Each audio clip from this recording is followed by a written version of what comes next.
Welcome to Career Tools. This week, choosing a company to work for, Chapter 6. Here we go. Folks, voting has opened for the podcast awards. Please, between now and November 15th of 2013, cast your vote daily for Manager Tools as Best Business and People's Choice Podcast. We appreciate it.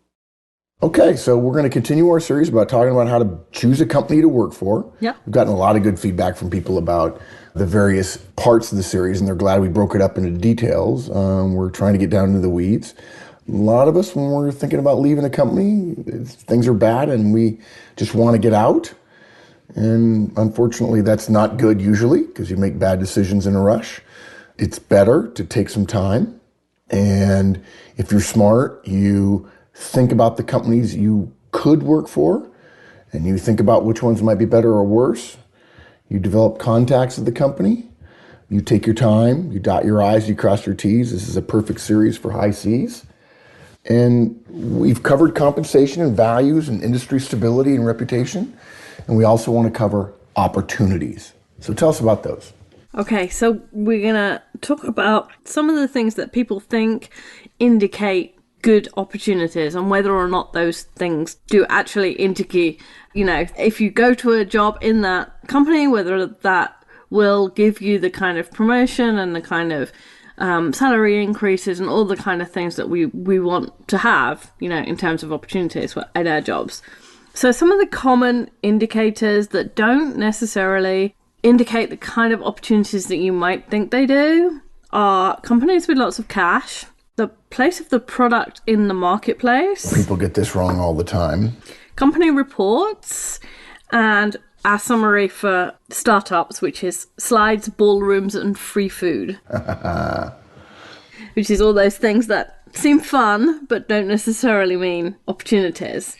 And then we talk about some more subtle indicators like institutionalized development, regular advancement of good people, and steady successful growth. They sound boring, but probably actually indicate more better opportunities. Yeah, and I think what's important here is we're adding to the list of things that people will consider. Some people ignore some of this. Some people will say, that's not as important to me. But every single time you evaluate a company, you're adding all of these things to the list. And it's way better to have a long checklist, which you periodically choose to not focus on a couple of areas in, so that when you come up on a new company and you're not really sure how to evaluate it, you've got a fair checklist. You're doing your best to compare apples to apples. And we're just adding to the checklist so that you'll have a long one and feel good. A really detailed checklist will help you feel better about a decision you make when there are some uncertainties associated with that. Yeah. Okay, so there are some common indicators, obviously, that are issues related to the health of the companies. And they're oftentimes things that are talked about in the press. Yeah.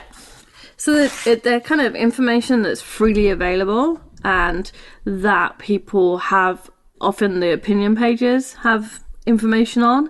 And of course, opinion is not fact. And often they're kind of a bit fluffy. They're not really the things that you need to know. So like they're like buying a car based on the colour rather than the fuel consumption and the safety. If a company's got a slide, yay! But are you going to use the slide every day? Or is it better to know that as a project manager and, you'll be a program manager in 2 years? Right. Personally, I'd go for the company that's a program manager, but that's not necessarily true for everyone. And sometimes you just want the pink car. So all of these things they're not better or worse. Some of them are better or worse, but they're all personal choices you make at the time. What we're trying to tell you is make a choice consciously and don't just take a job or be mind boggled by the pink and take the pink car without thinking about some of the other things and whether or not they're important to you. Yeah, and again, we're creating a long list so that you can create a checklist and compare companies, essentially create a matrix, and it's better to have a long list. Even if you don't have data on something, thinking about it a little bit will help you at least draw a rough conclusion about it. So we want you to make a good decision that works for you. And no two of you are alike who are listening, and you're going to make different decisions. But that doesn't mean you won't have a common framework for thinking about things. So you mentioned companies with lots of cash. Now, I think of companies with lots of cash as that's a good thing. I mean, all things being equal, I'd prefer to go to a company with a lot of cash. A lot of cash and no debt is better than debt and no cash, right? That makes perfect sense. But the thing about having a lot of cash is it's like your personal finances.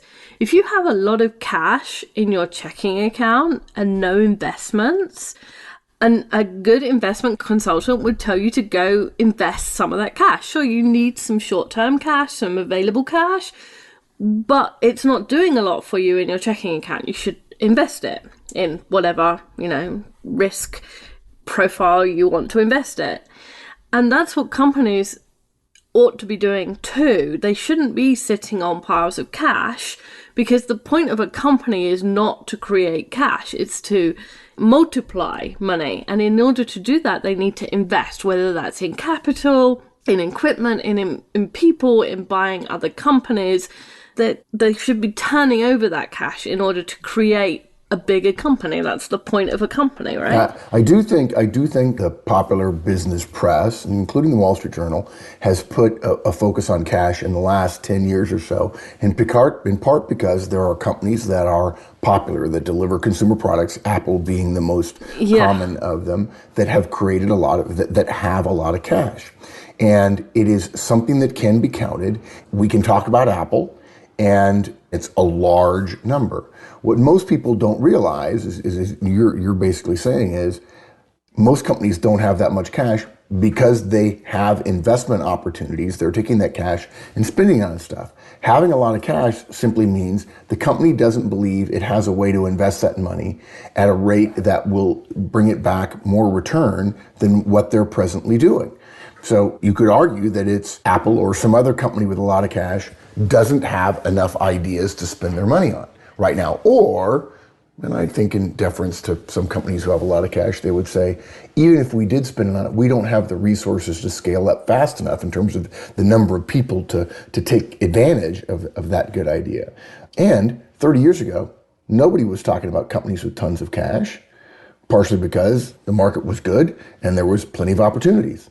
And when the market starts getting good and companies with a lot of cash realize there are investment opportunities or buying other company opportunities, their cash hoards will go down. Mm-hmm. Yeah. So companies can buy back stock if they're public companies. They can buy back the shares that they gave out to people, and that's a form of reducing their debt. But if you hear that the company that you're thinking about going to has a ton of cash, but travel budgets are tight and training's been cancelled, those are kind of indicators that they're keeping the cash, but they're not investing in their people. So that may be less of an opportunity than you want it to be. Right. Another thing that companies can do when they have a lot of cash is make acquisitions. So they buy another company that has access to a market or skills or patents. Sometimes companies are bought for patents. Or patents. You say patents, right? No, you say patents. We say patents. See, now I don't even know what language I speak. But they make the acquisitions in order to gain some benefit to the company. But the danger for you, if you're thinking about going to work for that company that's about to make an acquisition or is likely to make an acquisition, is that the company sells that idea to the people that have to approve it by saying, we can bring these two companies together and we can improve the way we work. So we can get rid of the 10 people that work in accounts receivable because we've already got an accounts receivable department. So acquisitions in the short term usually reduce the number of opportunities, not increase them. Okay. What about using cash for expansion? Well, again, that's like something that companies are supposed to do, right? They're supposed to go find new markets. Apparently, Porsche wants to sell Porsches in Africa, which seems a little odd to me, but apparently they want to sell in 15 new countries by 2020, and some of them are in Africa. Okay. So they can do new countries or they can do new products. So you know that's why you get like new versions of shampoo that have something you've never even thought of. Anti-aging shampoo is the new thing, apparently. I see. Okay. And those companies are using cash wisely in investing in the different places, but there's risk when you go to a new country or you try a new product. Because it's not necessarily going to work. Like, if you look at the history of companies, there's plenty of things that have flopped. So if you're the guy who marketed anti-aging shampoo and no women bought it, you might find difficulty finding your next job. Expansion is a good thing. There's a lot of opportunity. You could be the guy who sold anti-aging shampoo and created a new category, or it could flop. So you want to assess the risk versus the opportunity there for yourself. Yeah, so I think the way to sum this up is to say this. Having a lot of cash is not bad for a company, but having a lot of cash and calling that good for a company in terms of choosing it is probably the wrong approach, because there are good and bad things associated with you going to work for a company that has a lot of cash. It may not simply mean it's a safe bet. It could be. Absolutely. It's certainly better than no cash at all. But using that as a criteria is something that we've heard about lately that we just don't agree with generally, unless that's super, super important to you. And we would argue that probably you're not thinking deeply enough about that. Okay? This next one is my favorite, how a company's products fit into the marketplace, their place in the marketplace. And a lot of people pay attention to that. And the problem with it is it changes, right? Yeah. When Apple bought out iPads, they were the only people who had tablets. And now there's a bunch of people, including Microsoft, who have tablets. And so there's a bunch of competition. If you were the Apple iPad guy to start with, you had no competition and you were selling them as fast as you could make them. But that's not the case now. And every product goes through that cycle, and then companies find ways to differentiate the products again and show how they're different and sell them. That's what the guy in the voiceover in any ad is doing. It's saying, this is why this product is special. And there's different opportunities at different places of the product in the marketplace. So when it's new, there's different opportunities to when it's, become ubiquitous. And that's another thing you've got to think about of where is this product? How long is it going to last? Yeah, so choosing a company based on a particular product or a particular product line in general is not a good idea, because over time, products trend from new and unique and potentially highly profitable to what we would think of as commoditization. We don't mean that all products ultimately become commodities, because they don't, but there is a trend away from profitability, away from, if you'll pardon the expression, sexiness. And people who say, well, I want to go to work for company X because they have product so-and-so. If you're suggesting that that product is indicative of something that's important to you, like cutting edge technology or higher level of profitability in something that traditionally has been low profitability, fine. If you believe that's a competitive advantage of the company, great. There's no problem with that. But simply saying, I want to go to work for that company because they made that product, in part, particularly when we see this a lot with young people, and again, particularly with consumer products, that product is interesting to me, I really like it. That product won't be as important in 5 or 10 years, and you're going to have to be at the company for 25 or 30 years. The other side of this coin, I'll tell you, is we've talked before about the industry somebody's going to work for.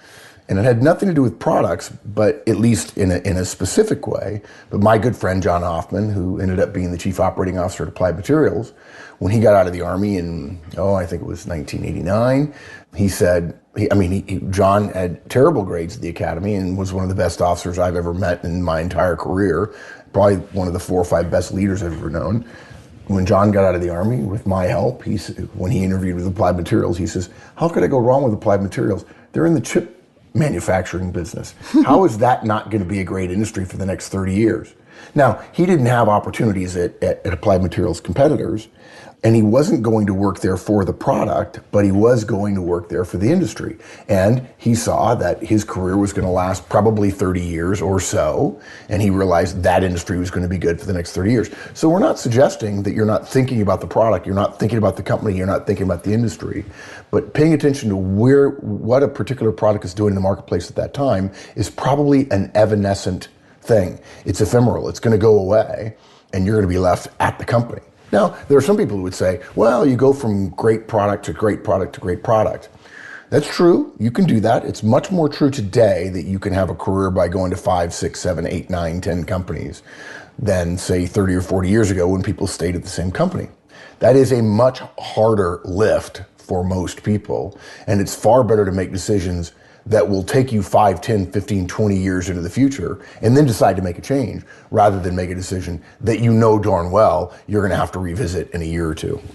And it depends where you are in your career, right? If you've only got 10 years until you want to retire, then an industry that's not going to change for 10 years or 15 years is great. But if you're right at the beginning of your career and you're going to be there for 50 years, there's a whole... Yep. I mean, I don't think you can predict for 50 years, but you want to find something that's got some longevity. Yeah.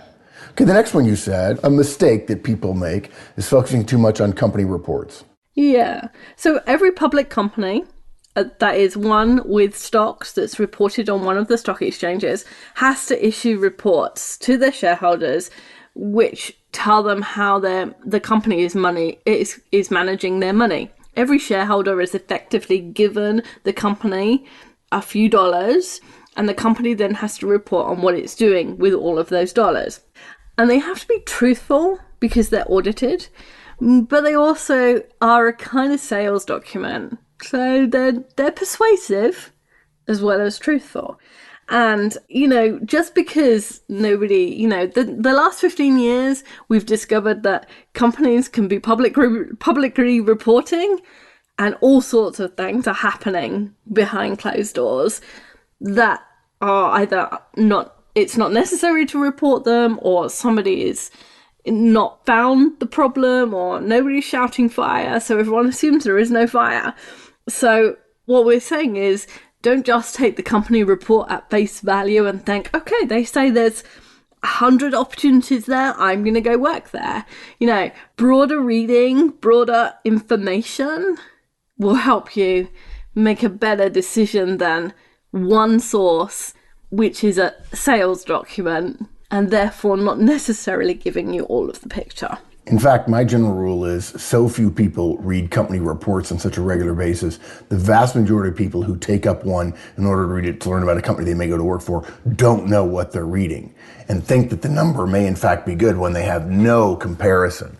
If you've read 100 fiction books, you can give a rough idea of what your top 2 or 3 are. If you've read one, you probably have to say, well, that's the best one. And most people, frankly, don't know how to read a financial report. They don't know how to read a 10K. They don't know how to read a stock listing. So be cautious. Now, if you know somebody who says, well, here's the reasons why I think that document you're reading are good, that's great. And again, we're not saying don't use this data. Just be careful. This data is probably overweighted by a lot of folks who say, oh, you definitely need to read the financial reports.